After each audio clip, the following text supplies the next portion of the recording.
Hi everyone, hope you are doing well from wherever you're watching this channel, depending on your time zone.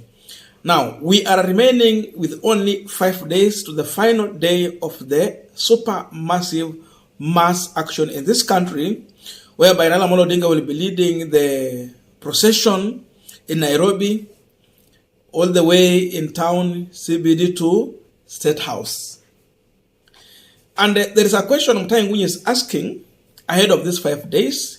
And there is a question Mutahi Ngunyi is asking ahead of these 5 days. And of course, it's like he's addressing Raila Odinga and of course Raila Odinga supporters, and also checking to see the reaction from the William Ruto side. And this is what he's asking. I believe in civil disobedience as taught by John Locke, but what is the end goal of mass action? Ruto must go. We know this will not happen. How does it end? That is the question Babaman must answer. That is Mutahi Ngunyi. So it is Raila to answer the question, what next after the mass action? And what Mutahi Ngunyi is trying to confirm here is that William Ruto will not be ready to resign from office in as much the Azimio side is going to go into mass action. And of course, this has been the behavior or character of most of the African leaders. Even if they are wrong, they will never resign. Even if the public reject them, they will never resign. It means you have to force them and make the situation so much hard and unbearable for them to get out or to be kicked out of power. I don't know your views about this, but I would like to read your view as we continue to analyze this statement from Professor Mutahi Ngunyi. But this is what I believe. In my view, I believe that is Raila Odinga who is going to lead, or who is supposed to lead this mass action. But in as much Raila Odinga is going to lead, then it is Kenyans to decide if they will want to continue with the electoral theft. They have to make that decision.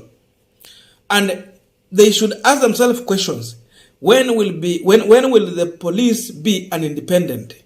When is IBC going to be independent? When is judiciary going to be independent? And when is this other institution going to be independent? Because seemingly, it is the executive controlling all of this institution. If they can answer this question, then they will get a reason why they need to go to the mass action. Raila to lead, but people to decide. If that will be the plan, then at the end of the day, there will be they are going to get a solution, and of course, it might not turn the way Mutahi Ngunyi is talking about. But again, another thing we can say here is that if the end game is predictable, if the end game of mass action is predictable, then that mass action has no any meaning. The truth should be that Raila just need to lead these people, but in as much as leading them, let them just follow the direction Raila Odinga is going to give.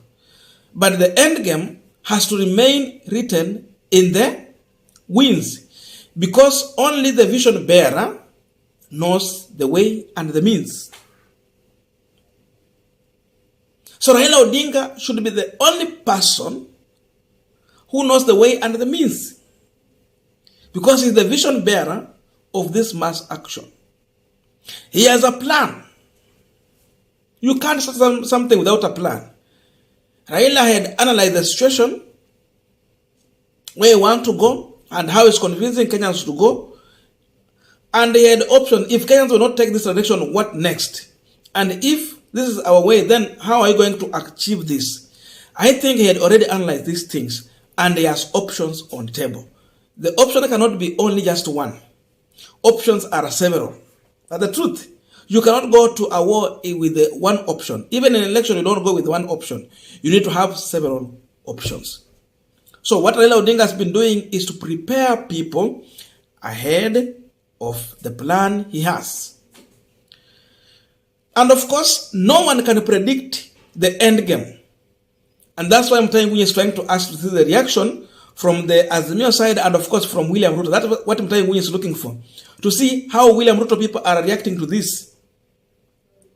What's their view and what is the Azimio view? But no one knows the end game. Even during the NASA resist movement, no one knew the end game of Raila Amolo Odinga. But we know it ended with a handshake, which seemingly, in one way, there was development. But again, politically, it was Raila. So it had the negative side and the positive side. But then, Raila want to have Uhuru Kenyatta on his side, but seemingly, hata kando na kuwa na hii system, hao watu walikuwa wamejipanga tena kuiba, kwa sababu pia mpango wao, it was beyond Kenya. The West had their business here. They had their own interest here, which seemingly is a question also Kenyans should ask during this mass action. For how long will the West and the East continue to drive our politics in Kenya? For how long will they keep on planting a leader forcefully on Kenyans? If this question will be answered, then mass action will bear some fruit. So we can just predict here, but we don't have the truth in our hands. It is in Raila Odinga, and Raila is putting his cards close to his chest. But what we can say is that we can see the way Mother Karua has been talking about Kalonzo Musyoka. If they are serious, then their plan is to put more pressure on William Ruto to get out of Statehouse. Make situation hard for him. And of course, Raila said that we are going to have things like resist, of course, some of the product from specific company. And of course, we know sabotage will happen. Like what I'm trying when you're saying that disobedience will go even to an extent of tax. Watu wakatai kupeana taxes, watu wakatai to take orders from William Ruto when he give a direction. You know, you suspend so many things so that you become so disobedient and it becomes so much ungovernable for William Ruto. But another option that I think Azimio might be having, because I've heard them talking about, could be secession. I have heard Kalonzo Musyoka talking about secession. So in my view, I want to believe that secession is part of the Azimio plan. In case plan 1 is not working, then they will try plan B to do with the secession. And the person who started the discussion about secession is now a man who is in William Ruto's government, David Ndii.